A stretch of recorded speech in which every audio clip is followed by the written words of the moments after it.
오늘부터 세 번에 걸쳐서 거룩한 것 또는 물건, 거룩한 물건에 대한 말씀을 나누려고 합니다. 오늘은 성막과 관련된 물건 및 기구로 관유, 향, 향단, 진설병 네 가지에 대한 7개의 구절을 살펴보려고 합니다. 다음 주에는 이 관유를 어디에 사용하는가 하는 문제와 관련해서 제사장과 성막 기구들을 거룩하게 만드는 내용과 관련해서 15개의 구절을 살펴보려고 합니다.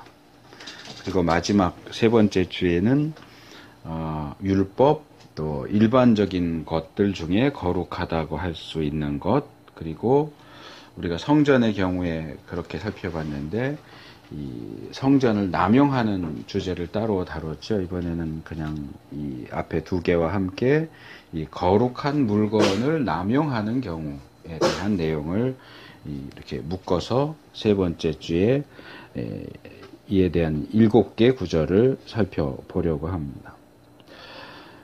성경에서 어떤 물건에 대해서 거룩하다라고 하는 것은 여러분들이 평소에 어떤 생각을 가지고 계신지는 모르겠지만 실제로 찾아보면 생각보다 그렇게 많지 않다 하는 것을 보게 됩니다.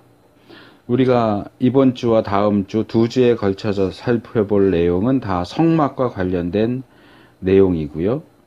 또 마지막 세 번째 주에 살펴볼 내용이 오히려 특별한 내용이다. 성막과 관련된 기구, 물건 그런 것들이야 성막이니까 당연히 거룩하다고 할 수 있고, 그러면 그것들을 제외한 나머지 것 중에서 거룩하다고 할 수 있는 것들이 뭐가 있을까 할 때 그 수가 굉장히 제한된다고 하는 거죠.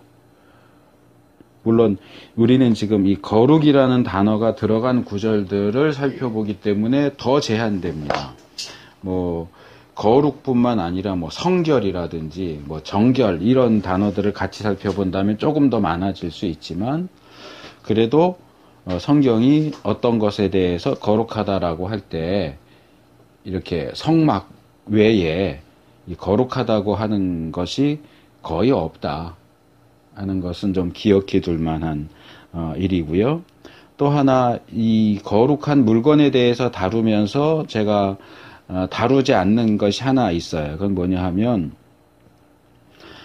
하나님께 드리고 난 제물, 그러니까 번제 같은 경우는 다 드리기 때문에 이제 가족이 그 제사를 드리는 제사장의 몫으로 주어지고, 그 외에는 다 이제 하나님께 드려지고요. 그 외에 소제나 속죄제나 속건제나 화목제 같은 경우는 이 일부분만 제물로 드리고 나머지가 제사장에게나 또 이제 화목제 같은 경우는 제사를 드린 사람들에게 다시 이제 돌려지는데, 이 화목제물 외에 소제와 속죄제와 속건제의 경우 하나님께 드려지고 남은 것, 그래서 이 제사장이나 제사장 가족이 먹을 수 있게 하는 것들 가운데 그것을 지극히 거룩한 것, 그래서 이제 우리 성경에는 지성물 이렇게 부르는데, 이 지극히 거룩한 것 또는 물건 이렇게 불리는 게 이 한 가지가 더 있습니다. 제가 이 거룩한 것이나 물건을 다루는 이 주제에서는 제가 다루지 않지만, 이것은 이제 아마 다음 주제가 될 텐데, 거룩한 행위와 관련해서 제사를 다룰 때 이 지성물에 대한 내용을 다루게 될 겁니다. 그래서 이 세 번의 말씀과 또 이 제사와 관련해서 다룰 때 지성물 정도로 이 성경이 거룩하다, 어떤 물건을 거룩하다라고 하는 대상들이 거의 다 이렇게 커버가 돼요. 그런 걸 보면 이렇게 우리가 접하게 되는 거룩한 물건은 그렇게 많지 않구나 하는 것을 알게 됩니다. 자, 첫 번째로 우리가 출애굽기 30장 36절, 37절을 읽었지만 이제 그 앞에 25절을 먼저 살펴보겠는데 그것으로 거룩한 관유를 만들되 향을 제조하는 법대로 향기름을 만들지니 그것이 거룩한 관유가 될지라 하는 말씀입니다. 이제 첫 번째 우리가 살펴볼 주제 관유입니다. 관유.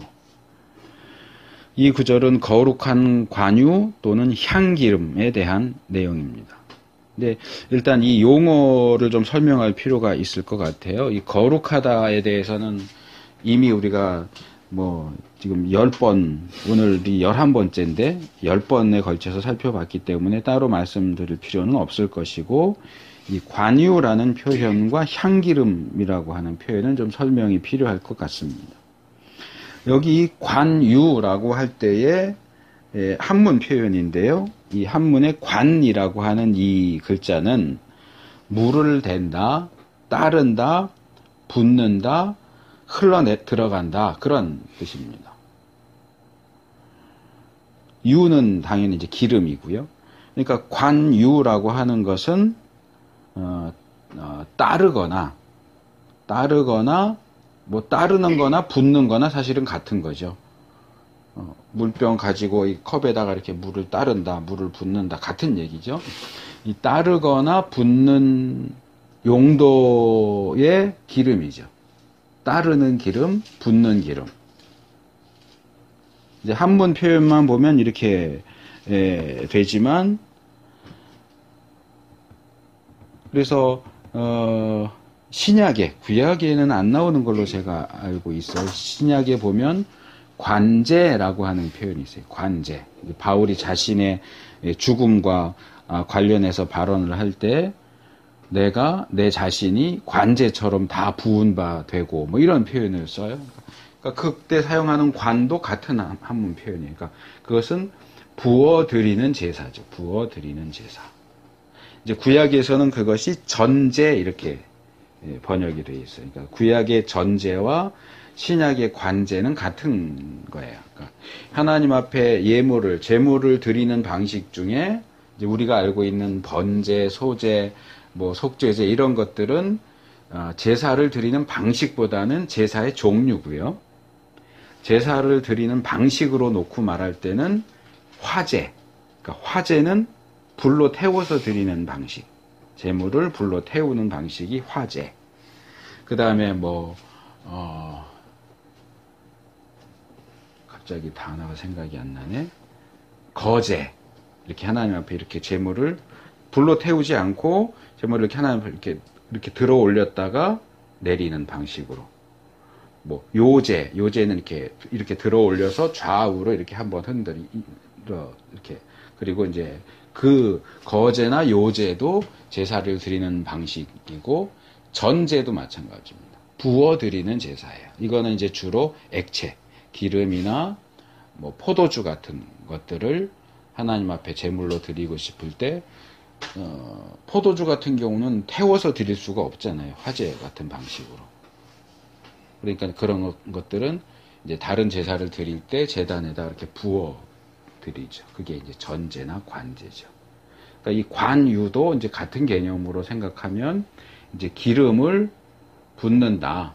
이렇게 붓는 용도로 사용되는 기름, 이렇게 이해할 수 있는데, 사실은 이 번역은 정확한 번역은 아니에요.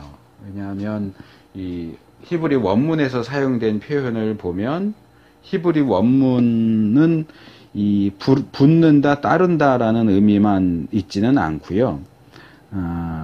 여기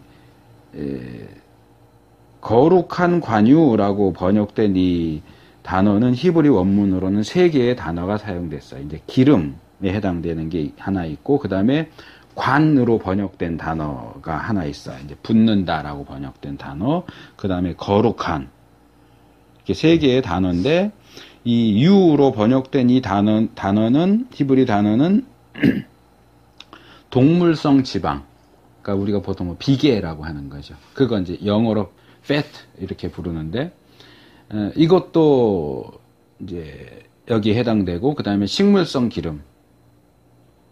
뭐 우리한테 친숙한 건 참기름, 뭐 들기름, 또 뭐 요즘에 많이 먹는 뭐 올리브 기름, 뭐 이런 것들 다 식물성 기름이죠. 근데 둘 다 기름은 기름인데 동물성 기름과 식물성 기름은 사실 구별이 되죠. 근데 이제 여기 사용된 일반적으로 사용되는 히브리 단어 이제 쉐멘이라고 하는 이 단어인데 이것은 동물성 지방과 식물성 기름을 다 가리키는데 이 본문에 사용된 단어만으로는 이게 뭔지 알 수 없지만 앞에 나오는 24절 내용을 보면 여기서 말하는 기름은 올리브 기름입니다. 감람유, 감람 기름입니다.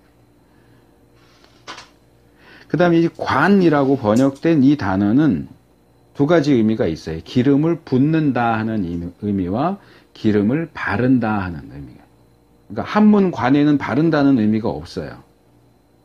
근데 이 히브리 단어에는 기름을 붓거나 기름을 바르는 두 가지 형태를 다 의미를 하는데 이제 이 뒤에 26절부터 나오는 내용을 보면 그러니까 이 단어 자체는 기름을 붓는다와 바른다 두 가지 의미가 있지만 26절 이하의 내용을 보면 바른다가 맞는 것 같아요. 그러니까 이 거룩한 관유를 만들어서 이제 이건 우리가 다음 주에 살펴볼 주제인데 이 관유는 용도가 딱 두 개밖에 없어요. 다른데 일반적으로 안 써요. 성막을 다 만들고 나서 성막 봉헌식과 이제 제사장 세우는 일을 할 때에 이 관유를 성막 기구에 발라요. 전체를 다 하는 건 아닌 것 같고 이 성막 기구에 이 관유를 발라요. 붓는 건 아닌 것 같아요. 그리고 제사장을 세울 때도 제사장 이 오른쪽 귀뿌리하고 엄지손가락, 오른쪽 엄지손가락, 오른쪽 엄지발가락에 이걸 바릅니다. 이제 사무엘이 뭐 다윗에게 기름을 부었다거나 이럴 때는 이제 붓는 거죠. 말 그대로 사람 이렇게 머리 정수리부터 해갖고 이 올리브 기름을 이렇게 붓죠. 그거는 붓는 건데 이 본문의 경우는 붓는 게 아니고 바르는 겁니다. 그러니까 바르는 기름이죠. 바르는 기름.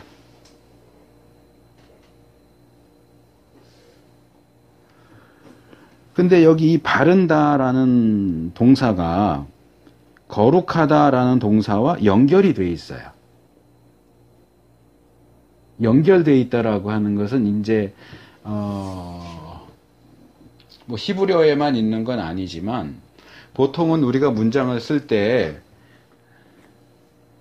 이렇게 단어를 하나 이렇게 쓴단 말이에요.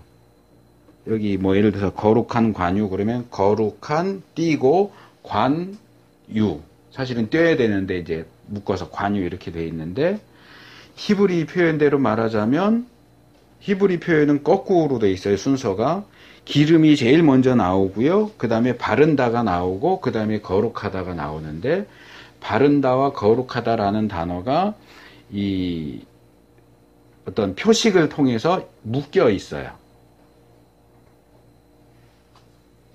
그래서 이렇게 묶여 있을 경우는 같이 읽어야 돼요. 이렇게 따로. 그러니까 거룩한 관유가 아니고 둘 다 동사이기 때문에 거룩하게 바르는. 그러니까 이 거룩한은 기름을 수식하는 게 아니고 바른다를 수식하는 거예요. 그러니까 바르는 용도의 거룩한 기름 그게 아니고 거룩하게 바르기 위한 기름. 거룩하게 바르는 용도로 사용되는 기름. 이렇게 읽어야 정확한 의미가 됩니다. 그러니까 기름도 물론 당연히 거룩하지만 왜 이 기름이 거룩하냐 하면 그것이 사용되는 용도가 바르는 것인데 그냥 바르는 게 아니고 거룩하게 바르는. 뭐 좀 바꿔 말하면 이 기름을 바르는 대상이 거룩해져요. 이 기름을 바르면. 물건도 이 기름을 바르면 거룩해지고 사람도 이 기름을 바르면 거룩해져요. 거룩하게 만드는 거죠. 그 기름을 바름으로써. 그렇기 때문에 이 기름도 거룩하죠. 하지만 기름 자체에 어떤 능력이 있다기보다는 이 하나님이 정하신 어떤 방식에 따라서 이 관유를, 이 기름을 만들면 이 기름은 거룩하게 바르는 용도로 사용된다. 이건 조금 뒤에 다시 말씀을 드릴 거고요. 그 다음에 이 기름은 향기름이라고도 나와 있어요. 향기름. 그러니까 그냥 단순히 올리브 기름이 아니고 올리브 기름에 향품을 섞는 거예요.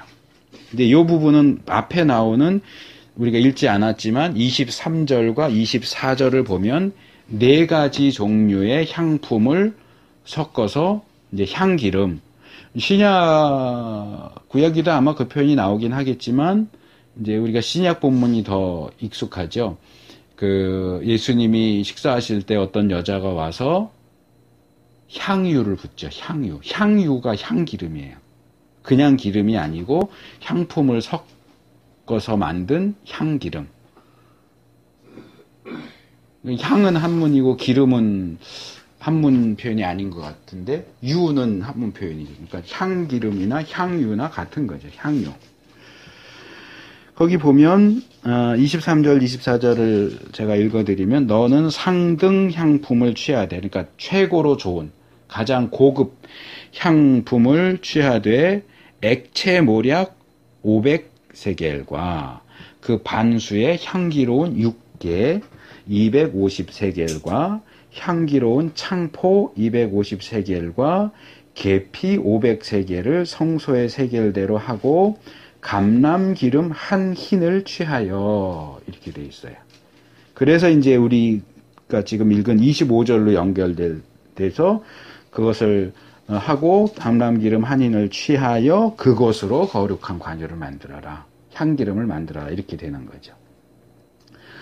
기본 베이스는 올리브 기름입니다. 여기 한 흰이라고 돼 있는데 한 흰이면은 우리가 알 수 있는 걸로 바꿔서 말하자면 3.67리터입니다.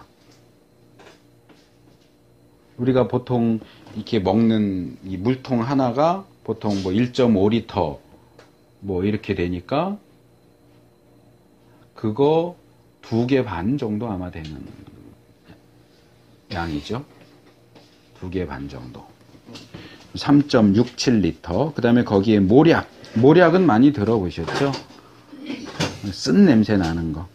모략 500세겔. 한 세겔은 이게 이제 향품이기 때문에 이거는 이제 그램 단위로 따져요. 그래서 한 세겔은 11.4g이에요. 그러니까 500세겔이면 5.7kg이에요. 꽤 많죠. 5.7kg. 그 다음에 6개라고 번역한 건 이건 계피예요. 이제 영어로 하면 시나몬이죠. 시나몬.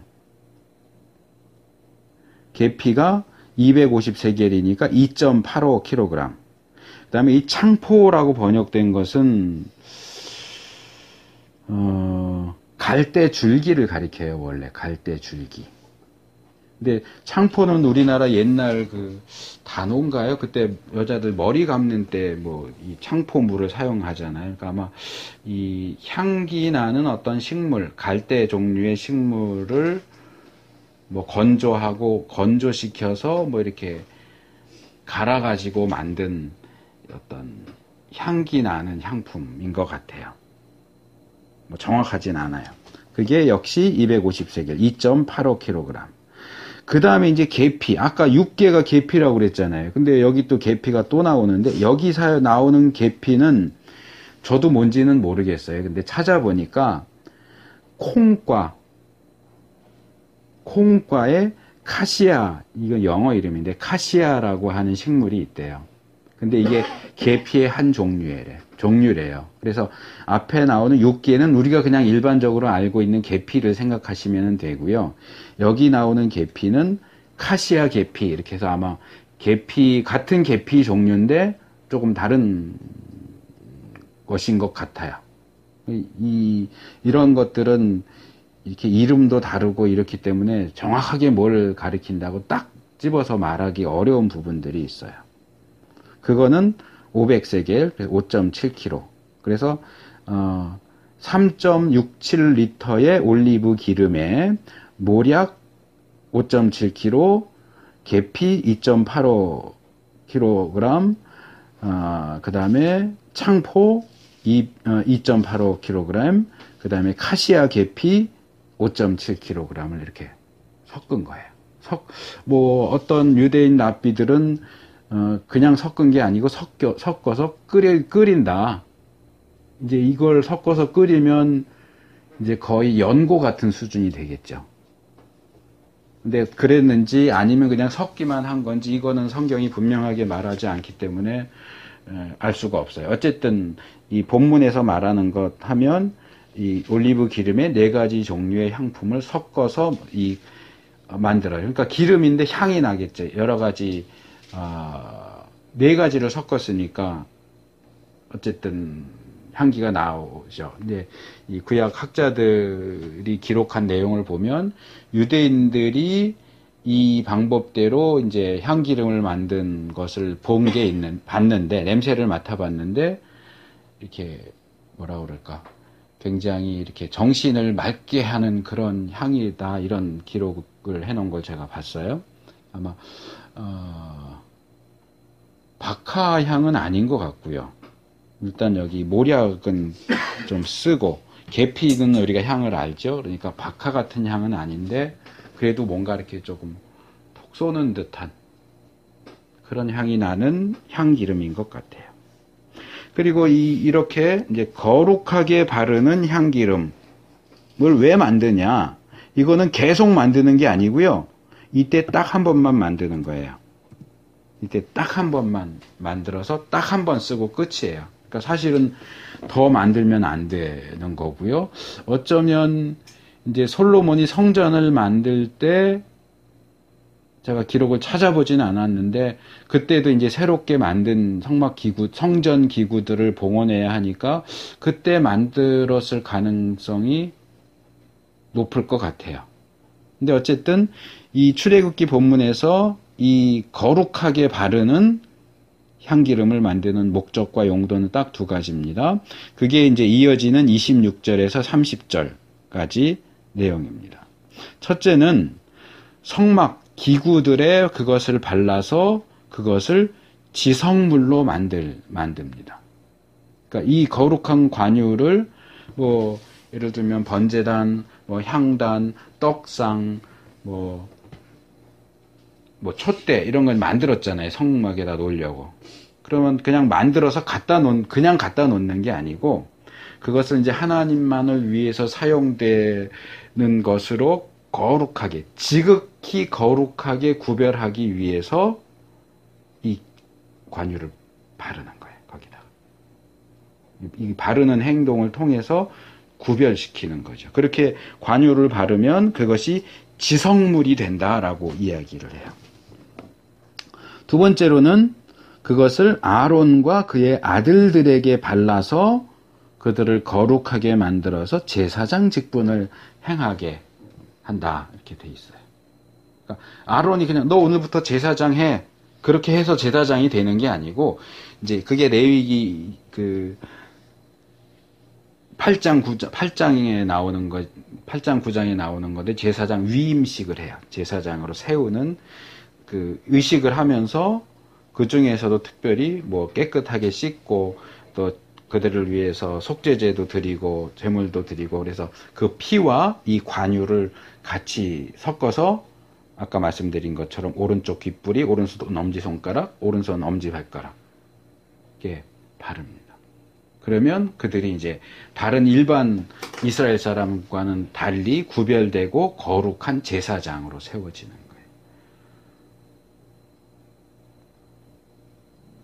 뭐 참고적으로 말씀을 드리면 이게 다 의미가 있어요. 오른쪽 귓불이, 오른쪽 엄지손가락, 오른쪽 엄지발가락에 그걸 바르는 것은 그 기관들을 구별하는 거예요.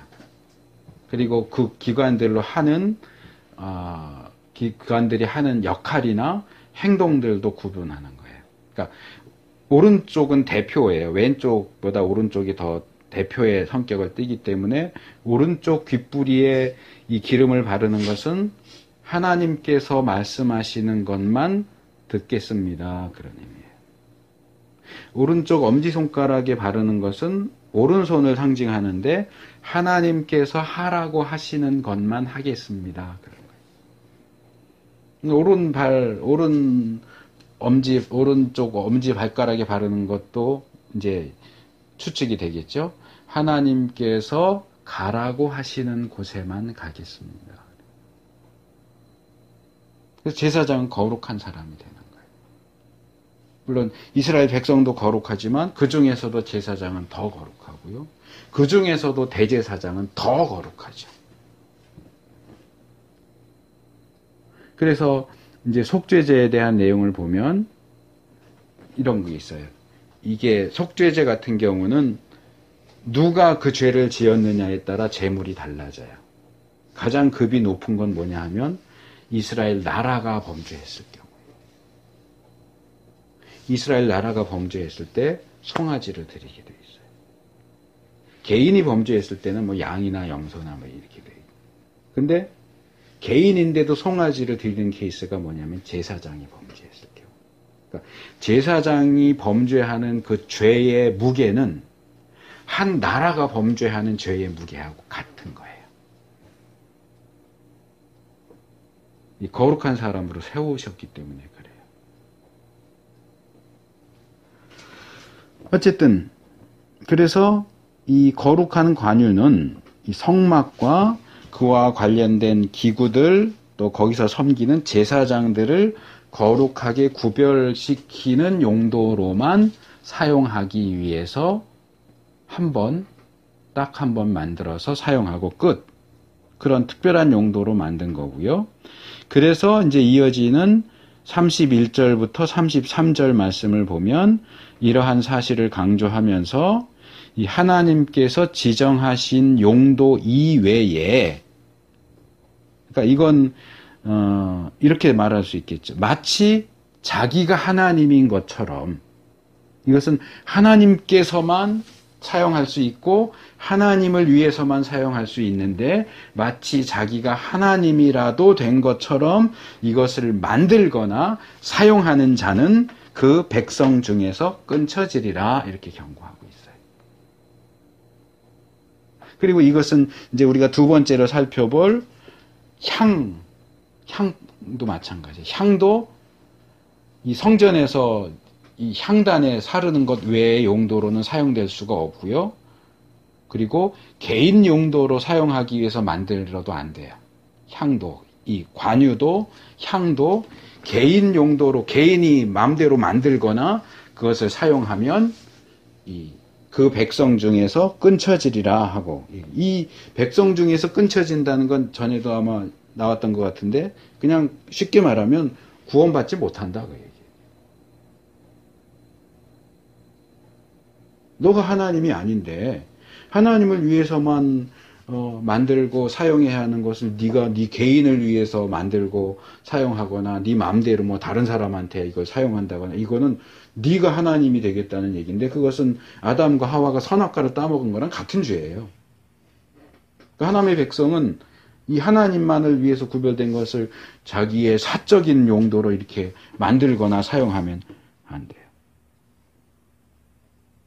특별히 여기 32절에 보면 이는 거룩하니 너희는 거룩히 여기라 하는 표현이 나와요.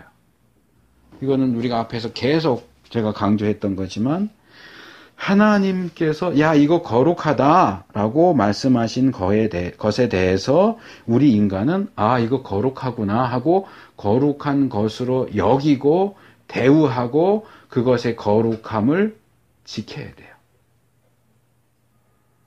그것을 깨트리면 백성 중에서 끊쳐지는 거예요.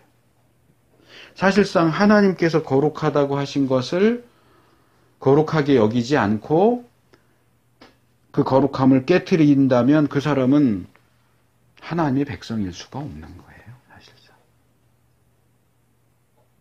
구약에는 이제 특별히 거룩한 시간, 거룩한 장소, 거룩한 물건 이런 것들이 있으니까 이제 이게 더 명백하지만 신약에는 이제 그런 부분이 많이 완화되기도 하고 없어지기도 하고 그랬기 때문에 우리가 이쪽에 대한 어떤 관념이나 개념이나 이런 것들이 희박해질 수 있는데 사실 신약에 와도 마찬가지예요.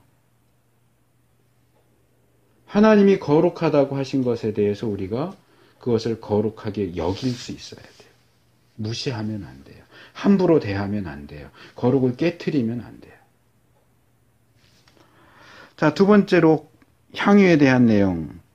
아까 우리가 읽은 30장 36절, 37절, 그리고 이제 끝에 37장 29절, 출애굽기 37장 29절은 거룩한 관유와 향에 대한 얘기가 같이 나옵니다. 여기 이제 앞에 나오는 출애굽기 30장 34절과 35절을 보면 이 향을 어떻게 만드는지에 대해서 설명을 하고 있어요. 여기 지금 이 36절은 지극히 거룩하다라는 표현이 나오죠. 지극히 거룩한 향이에요.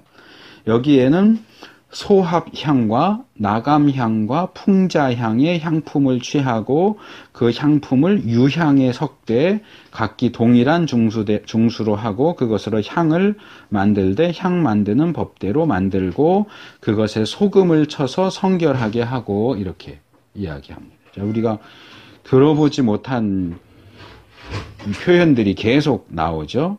앞에 관유에 대해서 살펴볼 때도 제가 이것들이 정확하게 어떤 건지 알기가 어렵다 그랬는데 여기 나오는 내용들도 마찬가지입니다.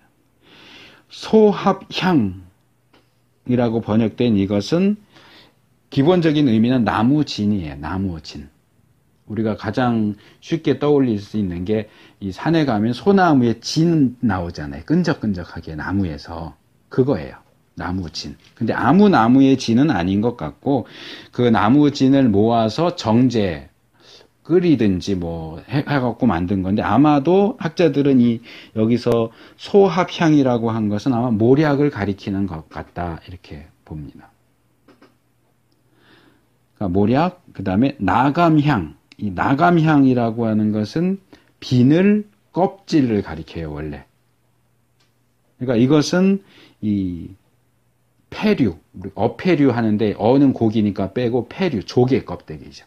조개 껍데기 가운데 이제 신약에 보면은 바울이 빌립보 갔을 때 만난 사람이 루디아라는 여자인데 이 루디아가 자주장사라고 그러죠. 자주장사. 이 자주장사는 뭐냐 하면 자주 색깔 염료 내지는 자주색으로 물들인 천을 가리키는 거예요. 근데 이 자주라고 하는 것은 그쪽 지역에서 나오는 이 특별한 조개가 있어요. 꼭지 조개라고 하는 이 조개 껍질을 이건 정확하게 제가 확인한 건 아닌데 제가 알고 그냥 상식적으로 알고 있는 거로 하면 그 조개 껍데기를 빻아요. 다 이제 뭐라 그러나 그러니까 큰 그릇에 놓고 불로 끓여요.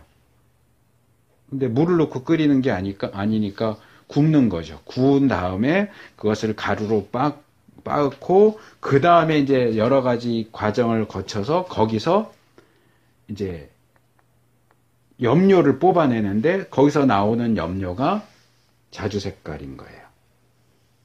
그러니까 뭐 우리나라도 뭐 전통 뭐 의상이라든가 이런 거 할 때 뭐 감에서도 색깔을 뽑고 뭐 여기서도 뽑고 이렇게 하잖아요. 자연적인 것으로부터 그 색깔을 내는 어떤 염료를 뽑아내는 것처럼 이건 굉장히 귀한 거예요. 비싸요. 그리고 이 자주색은 보통 그 당시에는 왕만 입는 옷이에요. 평민은 자주색 옷을 입으면 안 돼요. 그러니까 이 루디아는 상당히 부유한 여자였을 거라고 생각을 해요.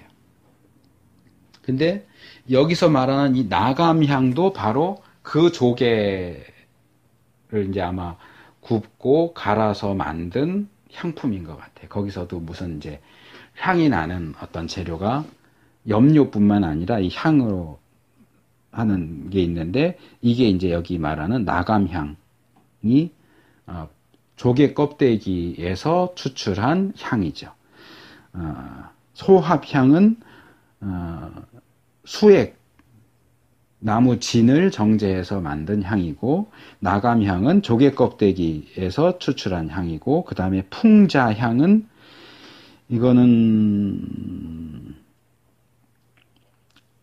이것도 수지인데, 이것도 나무 진인데요. 미나리과의 회향, 이사야서에 보면 소회향, 대회향 이런 거 나오거든요. 이 회향 뿌리에서 채집한 향품이에요. 이 뿌리에서 이 황갈색 수지가 나오는데, 이것을 이제 풍자향이라고. 그리고요, 마지막으로 나오는 유향도 역시 감람나무과의 나무에서 얻은 수지를 건조시킨 거예요. 이것은 이 뿌연, 젖색깔이라고 그래요. 이제 유향하고 모략은 많이 알려져 있지. 그래도 모략과 유향. 예수님 태어나셨을 때 동방 박사들이 선물한 것도 모략, 유향, 황금 이러죠.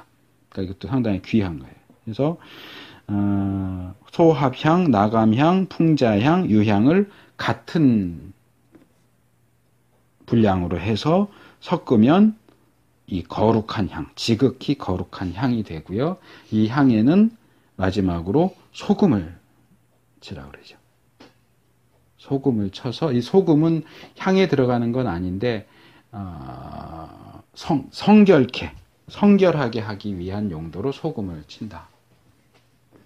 그리고 이제 우리가 읽은 본문으로 넘어오면 그렇게 만든 향에서 일부분을 취해서 곱게 찧어서 갈아서, 그러니까 아마 이렇게 섞어서 만드니까 뭐 끈적끈적한 수지나 고무 같은 성질을 가진 것들이 있으니까 아마 덩어리 형태로 완성이 될 것 같아요. 그럼 이제 거기서 필요한 만큼 이렇게 떼서 갈아가지고 가루로 만들어서 이 가루로 만든 이 향을 내가 너와 만날 회막 안 증거궤 앞에 둬라. 여기 회막 안 증거궤 앞이라고 표현되어 있지만 정확하게 말하면 향단입니다. 향단. 금으로 만든 향단에 넣어서 그것을 태워라. 그런 얘기예요. 모든 성막 기구들이 다 거룩하지만 지난주에 제가 말씀드린 건데 이 거룩함에도 이 정도의 차이가 있어요. 일반 이스라엘 백성이 사는 곳과 성막 바깥들, 안뜰, 성소, 지성소 이렇게 들어갈수록 점점 더 거룩해진단 말이에요. 그래서 그 영역을 나누는 역할을 하는 것 중에 하나가 휘장이에요. 그러니까 일반 백성들이 사는 영역에서 성막으로 들어가려면 그 입구로 들어가야 돼요. 거기가 휘장이 쳐 있는지 안 쳐 있는지는 정확히 제가 기억이 안 나는데 어쨌든 거기가 이렇게 출입구가 있어서 구별을 되고요. 그 다음에 이 안뜰에서 성소로 들어가는 데는 분명하게 휘장이 하나 쳐 있어요. 그러니까 성소와 안뜰을 구분하는 의미에서 그냥 입구만 뚫어 놓은 게 아니고 거기 휘장을 쳤고요. 그 다음에 성소와 지성소 사이에도 그 들어가는 입구는 있지만 거기에 휘장을 쳐 놓습니다. 근데 성막의 입구는 그냥 출입구고요. 안뜰에서 성소로 들어가는 입구에는 그냥 휘장만 쳐 있고요. 성소에서 지성소로 들어가는 입구에는 휘장을 쳤을 뿐만 아니라 그 휘장 앞에 향단을 놓습니다. 그러니까 이것도 점점 더 뭔가 플러스 알파 돼갖고 점점 많아지는 걸 볼 수 있죠. 그리고 그 향단에는 늘 향이 있어서 계속 연기가 올라오는 거죠. 그래서 휘장으로 한 번 가리고 지성소를 휘장으로 한 번 가리고 향연으로 한 번 더 가리는 거예요.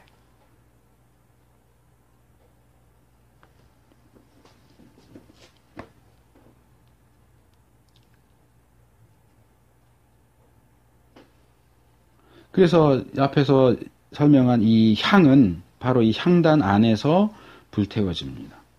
이 향의 연기는 크게 두 가지 의미인 것으로 보입니다. 첫째로 이 성경에 나오는 하나님의 임재의 영광, 쉐키나, 하나님께서 영광 가운데 나타나실 때에 동반되는 것들이 몇 가지가 있는데 그 중에 하나가 빽빽한 구름 또는 짙은 구름. 구름도 종류가 많아요. 어떤 것은 이렇게 하늘하늘해갖고 이렇게 뒤에가 비쳐 보일 것 같은 구름이 있는가 하면 보통 말하는 먹구름. 이거는 그냥 이렇게 다 없죠. 쉽게 말해서 이게 해가 떠 있고 구름이 이렇게 해를 지나갈 때 어떤 구름은 이렇게 지나가도 해가 뒤에 있는 게 보이고 어떤 구름은 이렇게 지나가면 뒤에 해가 있는 게 안 보이잖아요. 그러니까 하나님이 영광 가운데 나타나실 때는 이 빽빽하고 짙은 구름이 나타나요. 그 구름은 이 하나님의 영광으로 인해서 그 영광에 노출된 인간이 죽는 것을 방지하는 용도예요. 그런 역할을 해요. 그러니까 하나의 차단 장치죠. 그런데 이 향연도 레위기 16장 13절을 보면 그 역할을 해요. 여호와 앞에서 분향하여 향연으로 증거궤 위 속죄소를 가리우게 할지니 그리하면 그가 죽음을 면할 것이요. 그러니까 향단은 성소에 있어요. 성소에 세 개가 있잖아요. 촛대하고 진설병 떡상하고 향단하고 있지만 이 향단에서 향연을 피우는 것은 사실 성소가 아니고 지성소를 연기로 이렇게 가리는 역할을 하는 거예요. 그래서 하나님이 계시는 그 시은자, 언약궤 뚜껑이죠. 금을 쳐서 만든 그 그룹 형상이 있는 그것들이 보이지 않도록 가려서 거기는 이제 제사장이 성소에 들어가서 뭐 떡도 빼내고 기름도 보충하고 향도 보충하고 이렇게 할 때 우연으로라도 실수로라도 그 안에 지성소에 있는 그것을 보면 제사장도 죽거든요. 그러니까 그런 일들이 일어나지 않도록 보호 장치로서 향을 계속 피우는 거예요. 그리고 이제 또 하나는 이 신약에 오면 요한계시록 5장 8절, 8장 3절, 4절을 보면 이 향을 성도의 기도하고 연결시켜요. 구약에는 이 향을 기도로 연결시키지 않지만 신약에 오면 그것을 기도로 연결시킵니다. 그래서 이 향은 기본적으로 거룩하다라고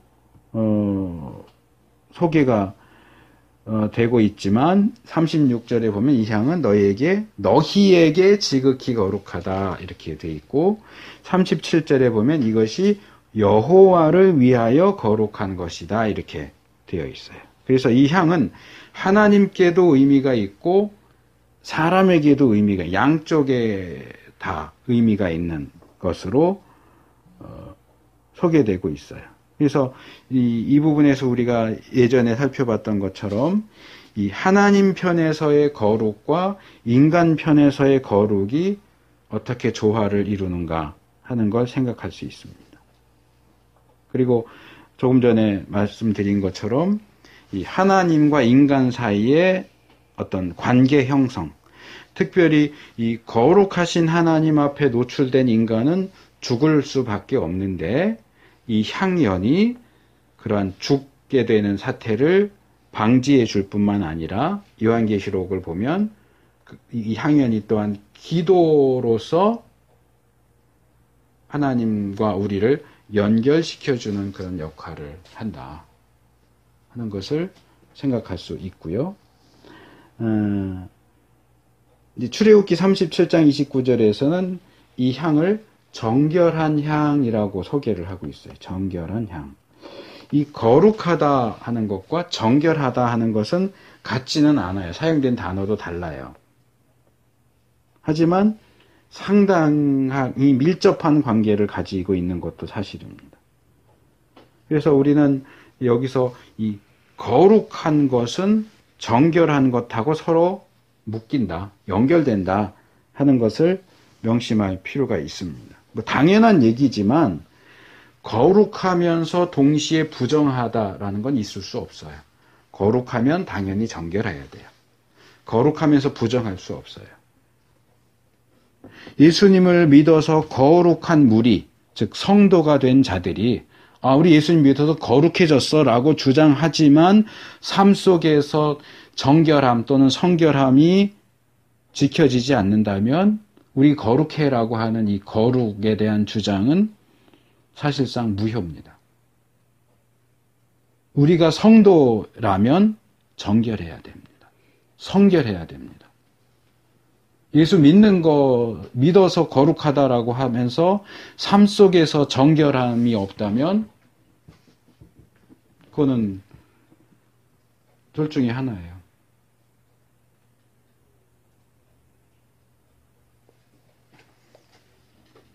이쪽이든지 저쪽이지 이쪽이면서 저쪽, 동시에 저쪽일 수 없어요. 거룩하면 정결해야지 거룩하면서 동시에 부정한 건 있을 수가 없어요. 사실 거룩이라는 표현 자체 안에 깨끗함, 육신적인 깨끗함, 정신적인 깨끗함, 영적인 깨끗함을 다 포함하고 있기 때문에 사실 거룩을 큰 동그라미 생각하고 성결이나 정결은 거룩 안에 들어가는 포함되어 있는 작은 동그라미를 이렇게 생각을 하셔야 돼요. 거룩과 성결, 정결이 따로 있는 게 아니에요. 거룩이 보다 큰 개념이고 그 안에 성결이라고 하는 요소가 들어가 있다. 우리 그 중학교 들어가면 뭐 합집합, 교집합 이런 거 할 때 동그라미로 표현하잖아요. 거룩 안에 성결이라는 개념이 들어가요. 거룩하면서 부정하다는 건 있을 수가 없어요. 그 다음에 세 번째로 향단에 대한 내용이에요. 출애굽기 30장 10절입니다. 아론이 1년 1차씩 이 향단 뿔을 위하여 속죄하되 속죄제의 피로 1년 1차씩 대대로 속죄할지니라. 이 단은 여호와께 지극히 거룩하니라. 그래서 이 향단에 대해서 얘기하면서 이 향단도 여호와께 지극히 거룩하다라고 밝히고 있습니다. 사실 성막에 속하는 모든 것들은 거룩합니다. 그런데 그것들 가운데서도 특별히 지극히 거룩하다라고 소개되는 것은 두 개가 나와요. 하나는 번제단이고요. 또 하나는 향단이에요. 성막 기구들 가운데 딱 대놓고 이것은 지극히 거룩하다라고 하는 것은 제가 이걸 찾아봤거든요. 우리 개역성경에서 지극히 하고 거룩이 같이 나오는 단어를 구절을 찾았더니 26개가 나와요. 신약의 두 구절 합해서 26개가 나오고 혹시나 해서 제가 이제 다른 프로그램으로 히브리 표현 이게 이제 지극히 거룩하다가 코데시 카다슌이거든요. 거룩하다 이렇게 두 개 반복되는 건데 이 표현이 나오는 구약 구절을 찾아보니까 23개가 나와요. 그러니까 거의 얼추 비슷해요. 한글 표현과 여기 이제 성경이 지극히 거룩하다라고 소개하는 것들을 보면 번제단, 향단, 향, 성막 기구들 이제 뭉뚱그려서 얘기하지만 개별적으로는 번제단하고 향단밖에 없고요. 소제물에 남은 것, 속죄제, 속건제, 속죄제 희생, 속죄제 희생의 고기, 속건제에 남은 것, 그다음에 여호와께 아주 바친 물건, 레위기 끝에 나온 레위 지파 사람들, 그다음에 에스겔 성전, 우리가 지난번에 40장에서 48장 그 일부분을 봤죠. 그 성전 환상에서 그 성전이 있는 산 꼭대기, 그건 지난주에 살펴봤습니다. 그다음에 레위 지파에게 주어진 땅과 인접한 땅도 지극히 거룩하다. 그다음에 하나님, 메시아, 예수님, 말씀, 뭐 이런 것들이 성경에서 지극히 거룩하다라고 이야기하는 부분입니다. 그럼 이 향단이 왜 특별히 그렇게 지극히 거룩하다고 이야기되느냐? 저는 두 가지로 생각을 할 수 있다고 생각하는데, 첫째는 그게 지성소와 성소를 가르는 그 중간에 있기 때문이에요. 그건 아까 설명을 했기 때문에 더 설명을 안 합니다. 그러니까 성막 기구들 가운데 언약궤는 그건 하나님의 임재의 상징이니까. 그러니까 성막 기구들 가운데는 가장 이 하나님의 임재의 상징에 가장 가까이 있는 게 이 향단이에요. 그래서 아마 지극히 거룩하다고 하지 않는가 생각이 들고, 또 하나는 지금 이 본문에는 1년에 한 번이라고만 나오는데 이 대속주일이죠. 1년에 한 번 대속죄일의 속죄가 이 향단의 뿔과 관련된다. 굉장히 특별한 거예요. 이 구약에서 쭉 살펴보면 일반적으로 드리는 제사에서 뭐 소제를 제외한 짐승으로 드린 제사의 경우에 이 짐승을 잡으면 말하자면 고기는 태워서 드리지만 짐승에서 나온 피 같은 경우에 제단 뿔에다가 피를 바르거나 제단 밑에 피를 쏟아요. 그래서 이제 구약에서 이 제물의 피를 단 뿔에 바른다라고 할 때 대부분의 경우는 번제단의 뿔에 바르는 겁니다. 번제단의 뿔에. 그런데 특별하게 1년에 한 번만 있는 대속죄일에 단 뿔에 바른다라고 할 때에는 이 단은 번제단이 아니고 향단이에요.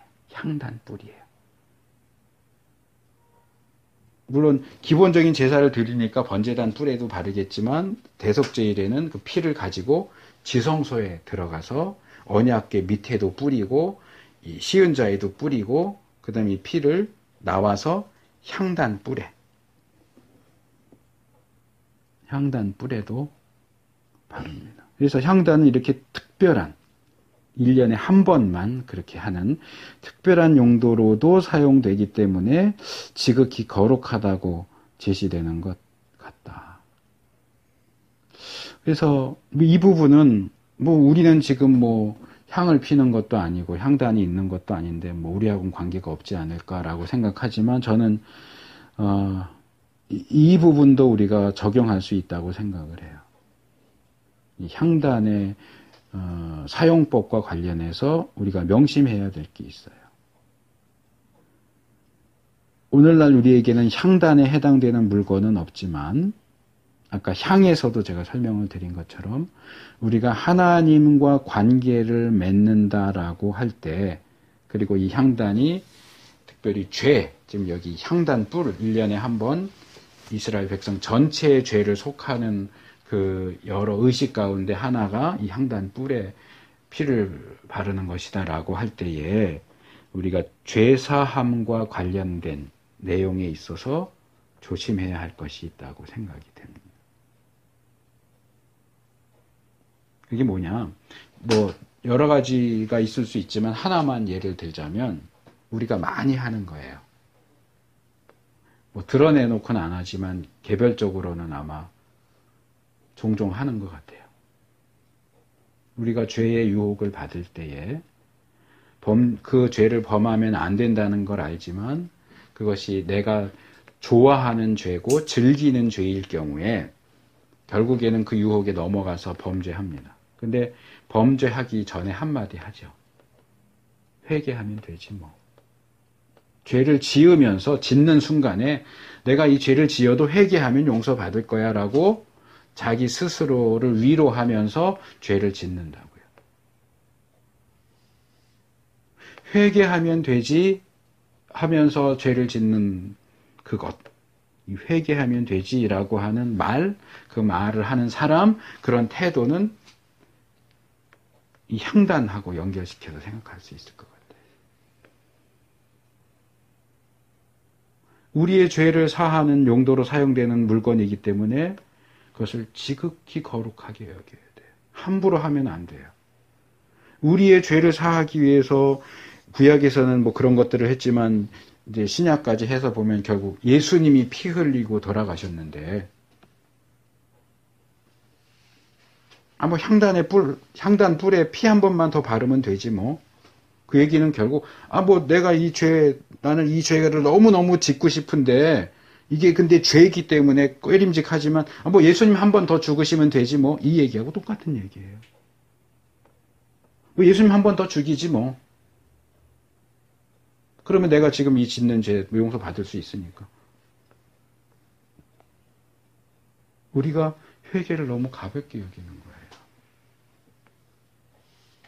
우리의 회개가 죄사함으로 연결되는 것은 그냥 무슨 수도꼭지 틀면 물 나오는 것처럼 그렇게 자동적으로 그냥 별 노력을 들이지 않아도 대가를 치르지 않아도 그냥 얻어먹을 수 있는 게 아니에요. 예수님이 죽으시는 것, 그 죽으심, 피 흘리심의 근거에서 우리가 죄사함을 받는 거란 말이에요. 그리고 아마 들으면서 조금 뭐 복잡하다라는 생각을 하셨을지 모르겠지만, 지금 이 성막과 관련된 것들, 물건들, 관유, 향단 이런 거 얼마나 복잡하고 또 까다로워요. 엄격하잖아요. 뭘 해야 되고 얼만큼 해야 되고 뭐 이거 만들면 안 되고 왜 이렇게 해요? 그런 까다롭고 엄격한 그 모든 것들이 사실은 뭐하고 연결되냐 하면 예수님의 죽음이에요. 그것을 우리가 소홀히 여기지 않고 함부로 하지 않게 하기 위해서 이렇게 엄격하고 까다롭게 요구를 하는 거예요. 그런데 그것이 구약에서 다 지나가고 완성됐기 때문에 우리가 신약 이후로는 우리가 안 한다고 해서 예수님의 그 보혈의 공로, 그 가치, 그 희생을 우리가 가벼이 여기고 함부로 여기고 회개하면 되지 뭐 이런 식으로 이렇게 하는 것은 아까 관유나 향과 관련된 표현을 빌리자면 그런 자는 그 백성 중에서 끊쳐지리라. 이렇게 해도 과언이 아니라고 생각해요.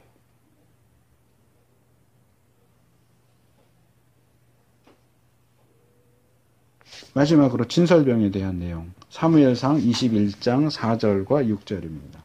제사장이 다윗에게 대답하여 가로되 항용떡은 내 수중에 있으나 거룩한 떡은 수중에 없으나 거룩한 떡은 있나니 그 소년들이 분열을 가까이만 아니하였으면 주리라. 제사장이 그 거룩한 떡을 주었으니 거기는 진설병 곧 여호와 앞에서 물려낸 떡밖에 없음이라. 이 떡은 더운 떡을 드리는 날에 물려낸 것이더라. 자, 이 이야기는 이제 다윗의 이야기이지만 뭐 일단 그거는 빼고요. 진설병에 대한 얘기가 나옵니다. 이 진설병이라고 하는 것은 히브리 표현을 직역하면 얼굴의 떡이에요. 얼굴의 떡. 상징적으로는 임재의 떡이에요. 하나님 얼굴 앞에 놓여지는 떡이에요. 진설병. 한문 표현은 전혀 그게 아니죠. 그러니까 이건 진설, 이렇게 앞에 배열해 놓은 떡 이런 뜻이 진설병이라고 하는 것은.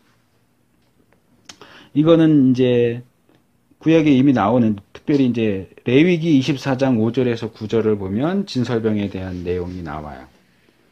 뭐 어떻게 만들고 몇 개를 만들고 어떻게 배열하고 어떻게 어느 주기로 그것을 이제 바꾸느냐.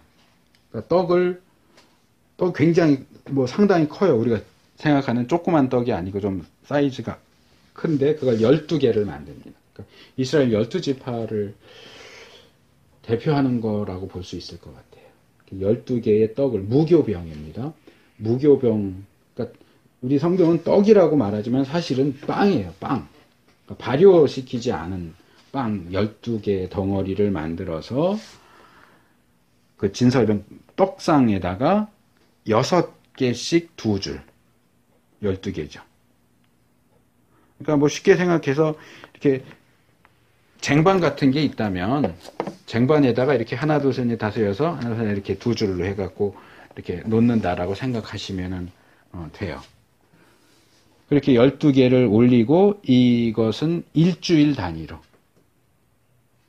어느 요일인지는 제가 정확히 기억이 안 나는데 일주일 후에 또 새롭게 떡을 만들어서 여기 이제 사무엘 본문에는 더운 떡이라고 그랬죠. 그러니까 새로 만든 떡, 이제 갓 만들어서 따끈따끈한 빵, 그것을 가지고 들어가서 일주일 전에 놨던 거 이렇게 빼고 거기다가 이제 따뜻한 빵 12개 놓고 가지고 나옴. 그러니까 이거는 이제 일주일 동안 있었다가 나왔지만 그것이 하나님의 몫으로 드려졌던 것이기 때문에 거룩한 떡이라고. 그러니까 레위기나 오경에는 진설병을 거룩한 떡이라고 얘기하는 표현은 나오지 않아요. 근데 이 사무엘서에서 진설병을 거룩한 떡이라고 이제 부르는 거죠. 그리고 이렇게 올리고 나서 다시 꺼내온 일주일 전에 만들어서 올린 이 진설병은 제사장만 먹게 돼 있어요. 제사장들이 거룩한 지정된 장소, 이것도 밖으로 갖고 나오면 안 되고요. 이렇게 지정된 곳에서 먹도록 되어 있어요. 그런데 이 위급한 상황에서 다윗과 그의 부하들이 그 당시의 제사장인 아히멜렉 임기응변에 따라서 다른 떡은 항용떡이라고 하는 건 그냥 일반적으로 먹는 떡인데 그 떡이 떨어진 거예요. 그러니까 지금 아히멜렉 제사장에게 있는 떡은 이 진설병, 일주일 전에 있다가 빼내온 그 진설병밖에 없어요. 그러니까 제사장은 먹을 수 있는 떡이지만 사실은 보통 사람은 먹으면 안 돼요. 그런데 이제 다윗이 너무 급하고 이렇게 하니까 임기응변을 해서 여자만 가까이 하지 않았다면, 그러니까 너희가 성결하다면 주겠다. 그래서 먹었다. 그리고 이 사건은 나중에 이제 예수님에 의해서도 인용이 되죠. 근데 마태복음에도 마가복음에도 누가복음에도 세 개의 복음서에 이 내용이 다 기록되어 있는 걸 볼 수 있어요. 근데 이 사건 자체에 대한 내용은 오늘은 그냥 넘어가고요. 다만 여기서 이 진설병이 거룩한 떡으로 불리고 있다 하는 것만 말씀을 드리겠습니다. 자, 어째서 이 떡이, 빵이 거룩한 것으로 불리느냐? 그건 이미 다 아시겠지만 그것이 하나님의 몫으로, 하나님 것으로 드려진 것이기 때문에 그래요. 그러면 어째서 하나님께 드려진 떡인데 그것을 제사장들이 먹을 수 있게 했느냐? 이것은 제사제도 전체를 놓고 볼 때도 그래요. 자, 번제 다 하나님께 드린다 그러지만 가죽이 그 제사를 집례한 제사장에게 주어져요. 소제, 지난주에 말씀드린 것처럼 가져온 것에 한 움큼 이렇게 푹 손바닥 이렇게 해서 떠가지고 한 움큼 드리고 나머지는 이건 제사장과 제사장 가족이 먹도록 주어져요. 속제제, 속건제, 제물의 일부만 하나님께 태워드리고 나머지는 그 제사를 집례한 제사장에게 일부, 또 나머지 제사장들에게 또 일부 이렇게 돌려지고요.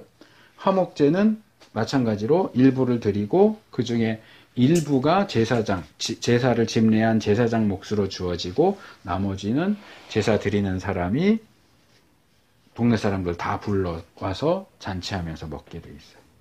모든 제물은 다 하나님께 드려져요. 그런데 그것이 하나님께 드려졌다가 다시 제사장을 비롯한 제사장의 가족 또는 제사 드리는 사람에게 돌려져요. 거기에 대해서 성경이 구약이 뭐라고 얘기하느냐 하면 레위 지파는 다른 지파들과 달리 땅을 기업으로 받지 못해요. 그때 하나님이 뭐라고 말씀하시느냐면 레위 지파의 경우는 내가 너희의 분깃이다. 내가 너희 먹고 사는 거 책임질게. 그래서 번제를 제외한 다른 제물의 경우는 하나님은 그 중에 일부만 받으시고 일부만 받으시지만 일부만 받은 게 아니고 사실은 전부 다 하나님께 바쳐진 거예요. 대표로 일부분을 드린 거지만 그 전체가 다 하나님께 드려진 거고 하나님 몫인데 하나님께서는 그 중에 말하자면 이렇게 말할 수 있어요. 일부만 맛을 보시고 나머지 것을 근데 이거 니들이 먹어라 하고 나눠주시는 거예요. 하나님 몫을 제사장들에게 나눠주고 제사장 가족들에게 나눠줘요. 이건 이렇게 말할 수 있어요. 하나님께서 드시는 떡을 하나님을 섬기는 제사장들과 나눠 먹으세요. 왜 나눠 먹으시느냐? 하나님은 하나님 자신의 거룩을 하나님의 백성, 하나님의 자녀인 우리와 나누기를 원하시기 때문에 그래요.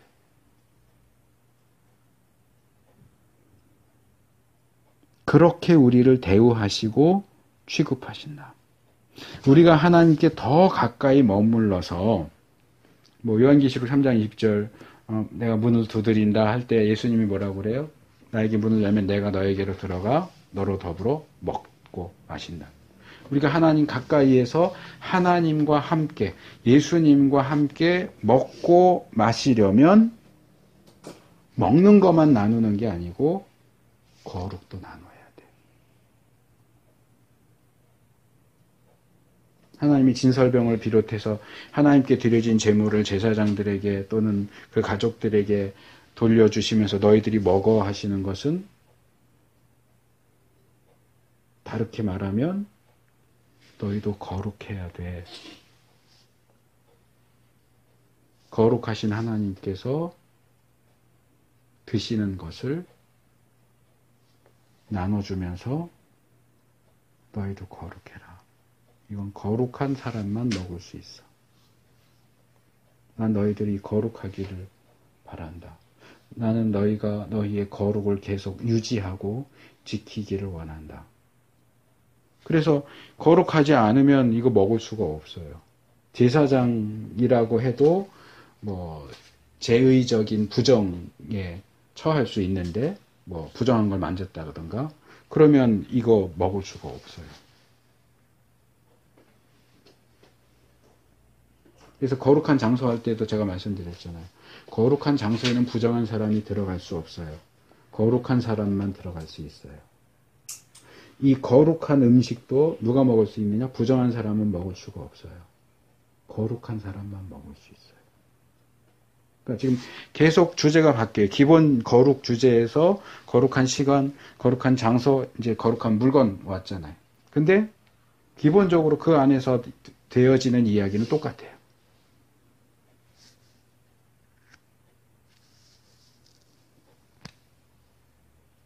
아마 거룩한 행위, 거룩한 사람, 거룩한 하나님 아직도 이제 한 중간 좀 못 온 것 같은데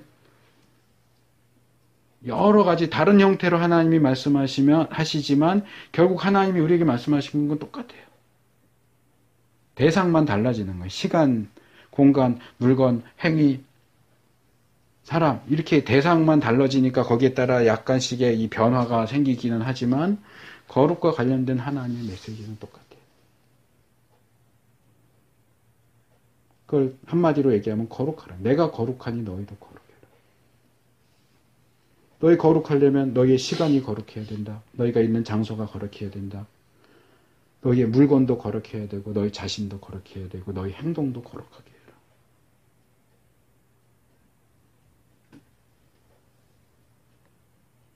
거룩한 사람이 거룩한 시간을 소유할 수 있고 거룩한 사람이 거룩한 공간에 들어갈 수 있고 거룩한 사람이 거룩한 것을 먹을 수 있죠.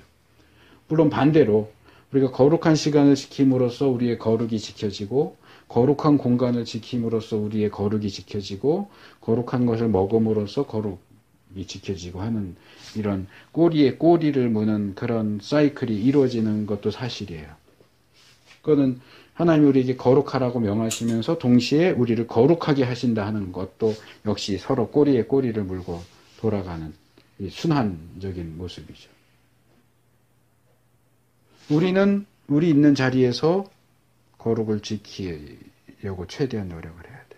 하나님은 또 하나님대로 우리를 거룩하게 하시는 일을 하시죠.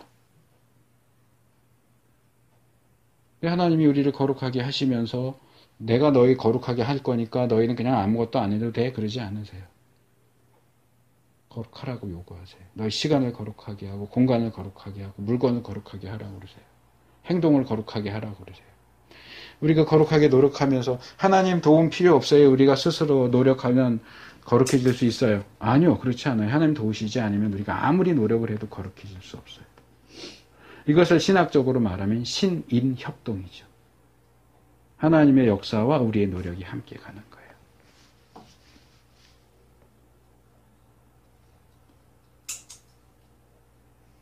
그래서 우리가 이 거룩한 물건들 오늘 관유, 향, 향단, 진설병에 대해서 살펴봤는데 이거 한마디만 말씀드리고 맺을게요. 하나님이 우리가 거룩하기를 얼마나 간절하게 원하시는지 생각해 봤으면 좋겠어요. 그냥 한마디 거룩해 이렇게 해도 되잖아요. 아까 말씀드린 것처럼 이제 이만큼 오니까 뭐가 계속 반복된다. 같은 얘기가 계속 나온다 하는 거 제가 말씀을 드렸잖아요. 이제 앞으로 가도 역시 같은 얘기가 나올 것 같아요. 대상이 다르니까 이제 거기에 대한 설명이 따로 나와야겠지만 그 기본에 깔려 있는 이야기는 사실은 계속 같아요. 왜 이렇게 계속 말씀하실까요? 왜 이렇게 대상을 바꿔가면서 방식을 바꿔가면서 계속 그런데 결국은 같은 얘기를 계속 하실까요? 그렇게 하나님이 원하시기 때문에 그래요. 그러니까 이렇게도 얘기해보고 저렇게도 얘기해보고 이것도 줘보고 저것도 줘보고 계속 하면서 어떻게든 우리가 우리 삶의 모든 영역에서 거룩을 지키도록 거룩해지도록 하기 위해서 하나님이 이렇게 애쓰고 힘쓰시는 거예요. 우리도 그렇게 거룩해지고자 애쓰고 힘써야 돼요.